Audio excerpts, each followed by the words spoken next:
Welcome to the Investor Coaching Show, a podcast to help you get an insider's view of the financial world and escape common investment traps. We look at the financial news of the day and help you make sense of it so you can relax about money.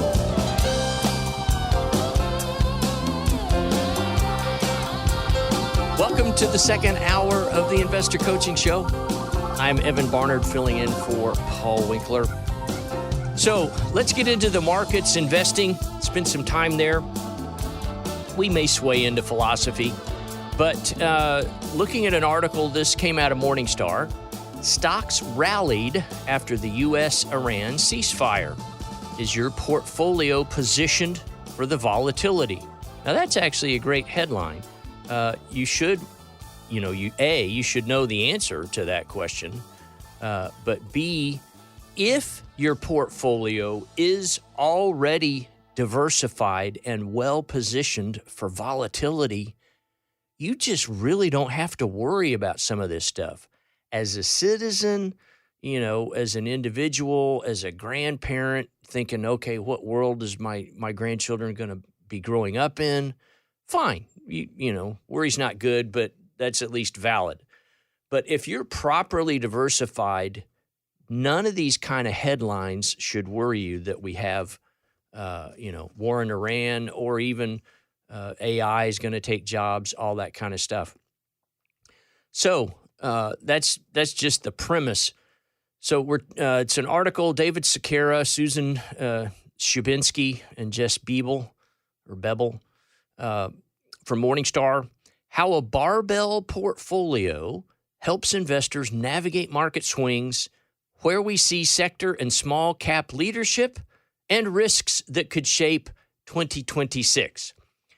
Now, if you've ever worked with this or if you've listened to the show more than once in the last almost 25 years, I think this is the 25th year, RJ. I think this is the 25th year of the show. 25, wow. Yeah. You know that we don't believe that anybody can forecast or predict the future of the market or a particular stock.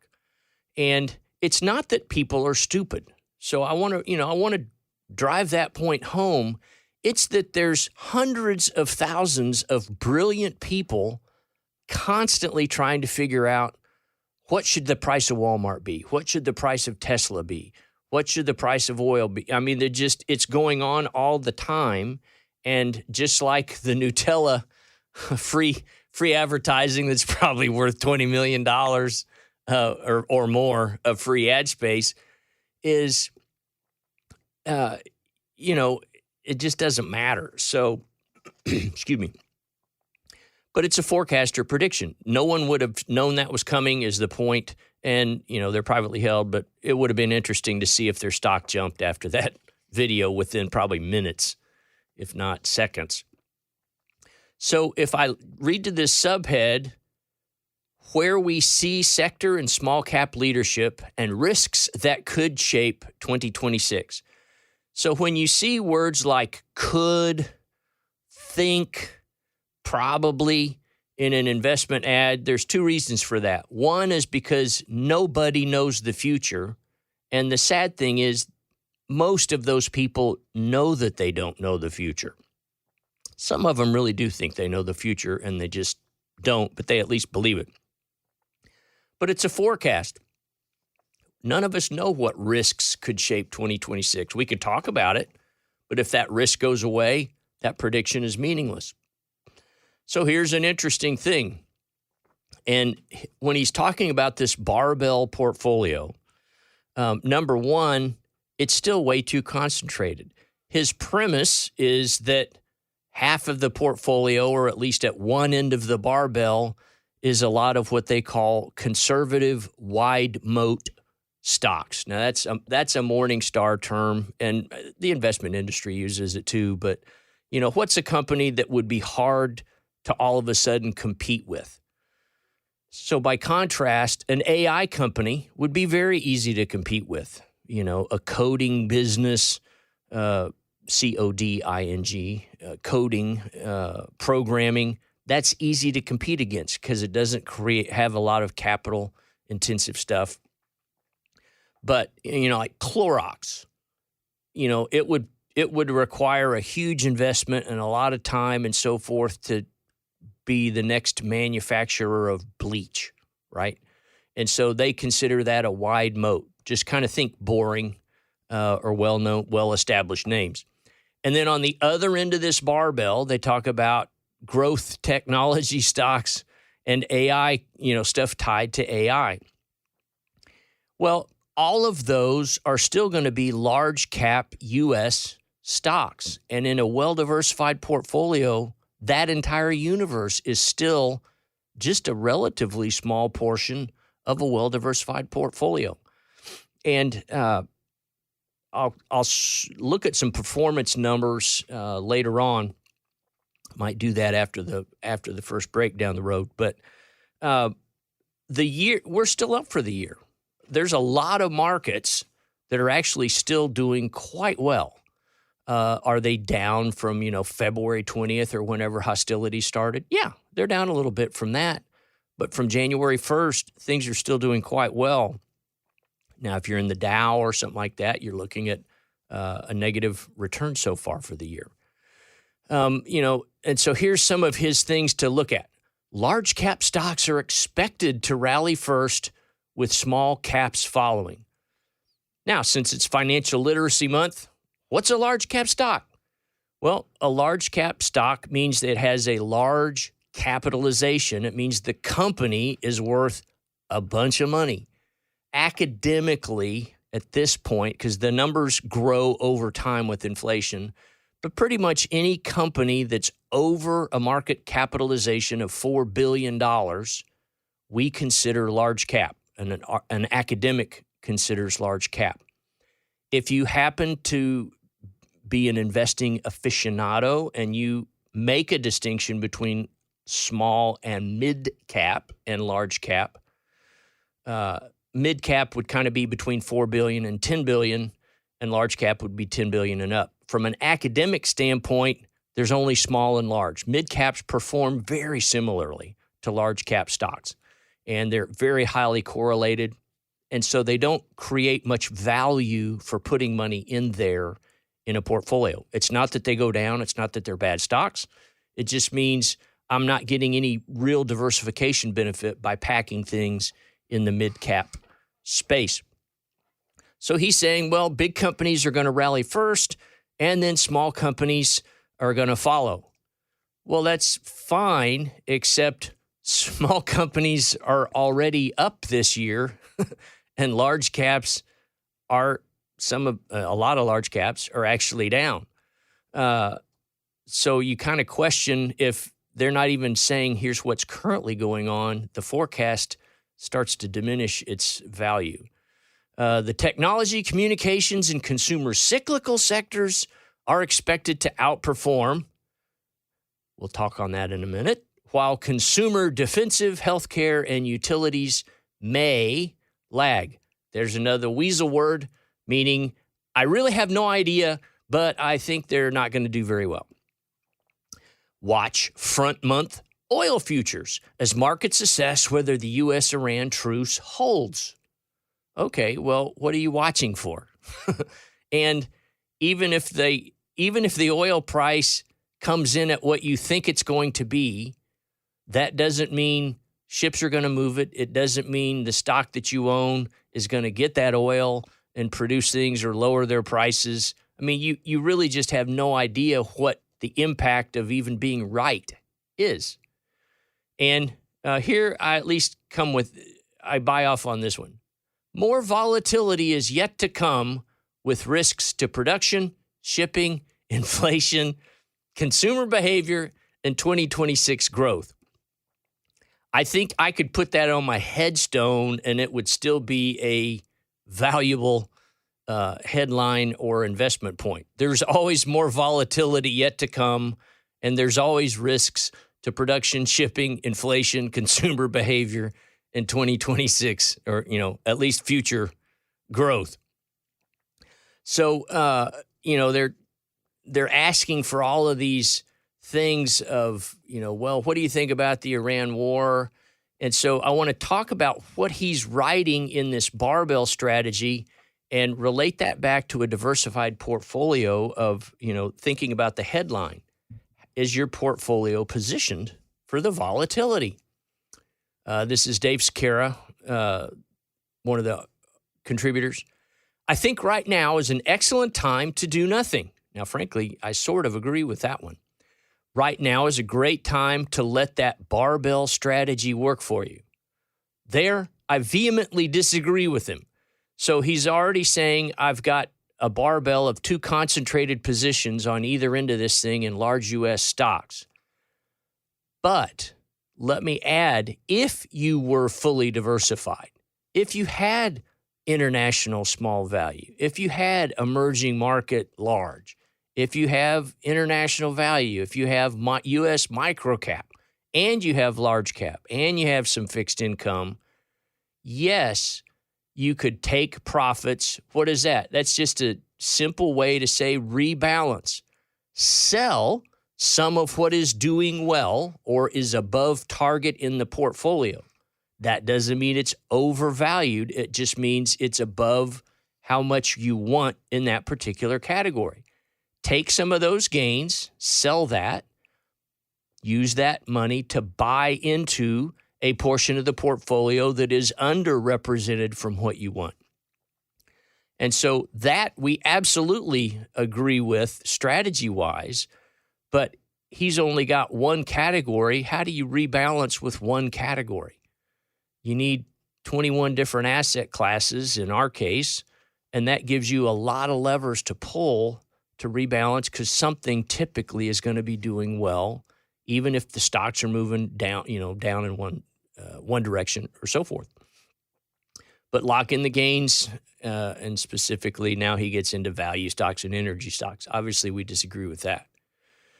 So here's another one. Again, some of this is financial literacy, and so I'm going to help you decipher some of these things.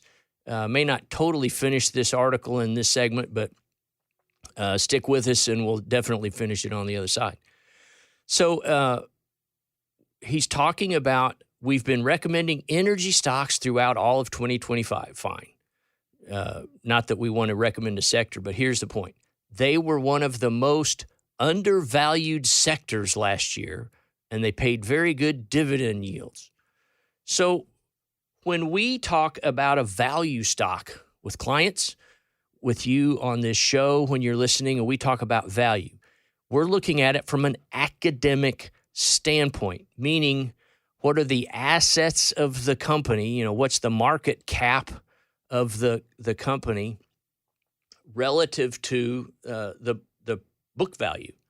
The assets, the inventory, the buildings, oil tanks filled with, oil, ships, gas stations, whatever. The book value of the company, assets minus liability, divided by the value of the company. And if that is a big number, and so, typically a growth company is maybe 3.5, a price to book maybe 3.5 or higher, maybe, 3.6, something like that. Right now we see, companies that have price to books of, price earnings 20 and those kind of things. But a value company would have a price to book of like 2 or 1.6 or 1.4. International value a couple years ago was in 0.9 space. So that means you weren't even paying for the fact that that corporation is making donuts, making furniture, making computers. You're just paying for the building.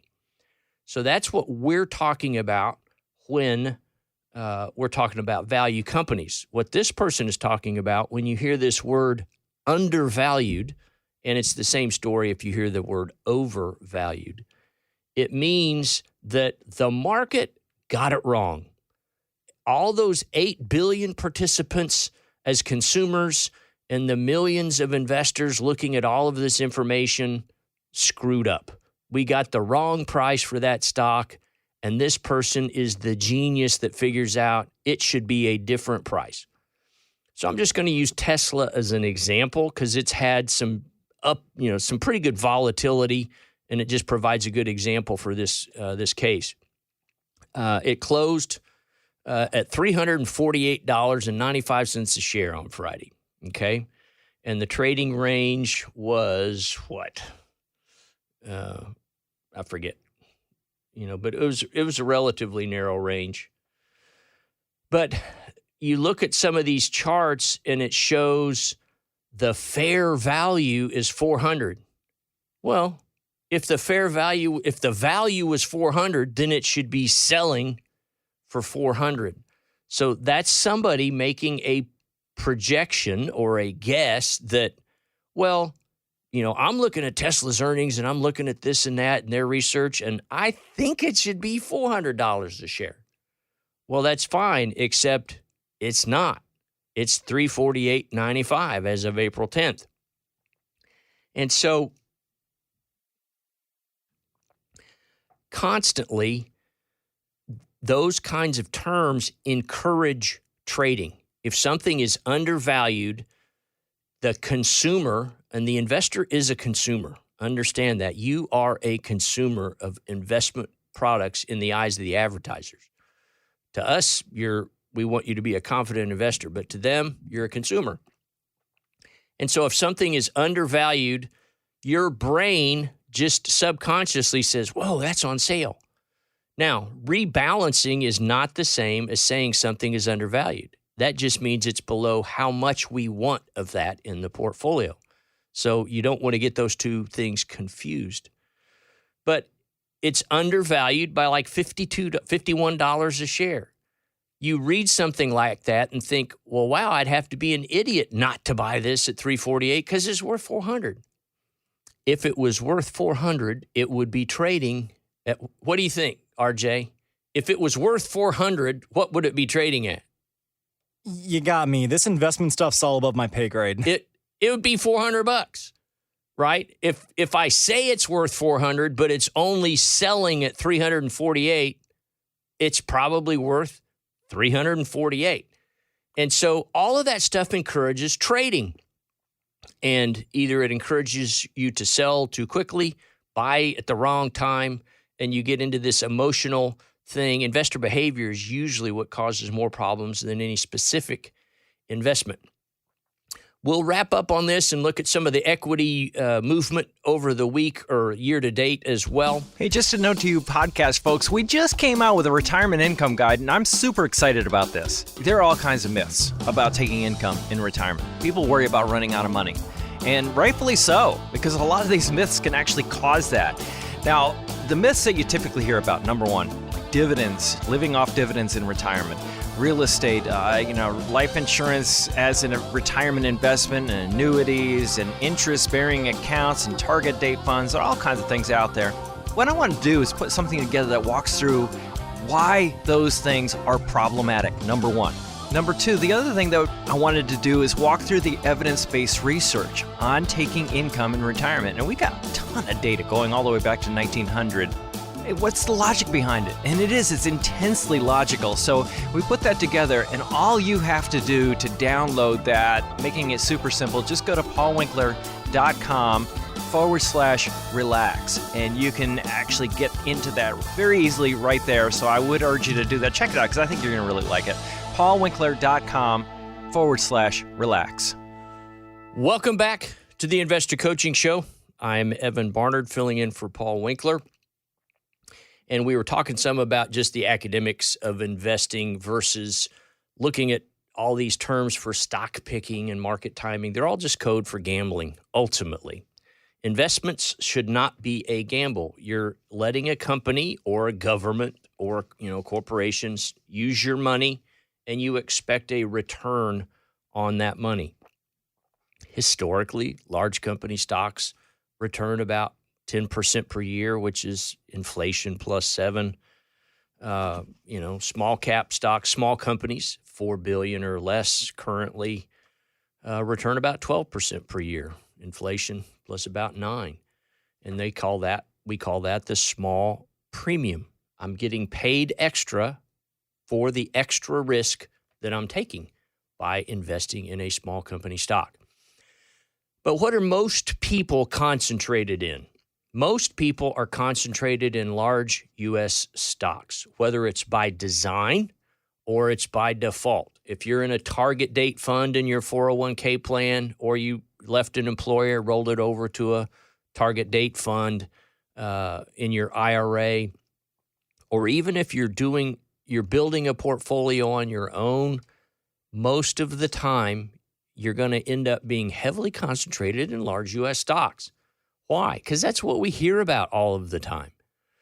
And so here's an article out of the Wall Street Journal, and let's look at why you shouldn't be worried about what's going on in Iran, again, as an investor.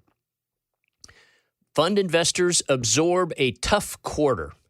The average U.S. stock mutual fund, or ETF, exchange-traded fund, fell 2.8% to start the year, and then plus a flashback to the Dow's 3,000 milestone 35 years ago.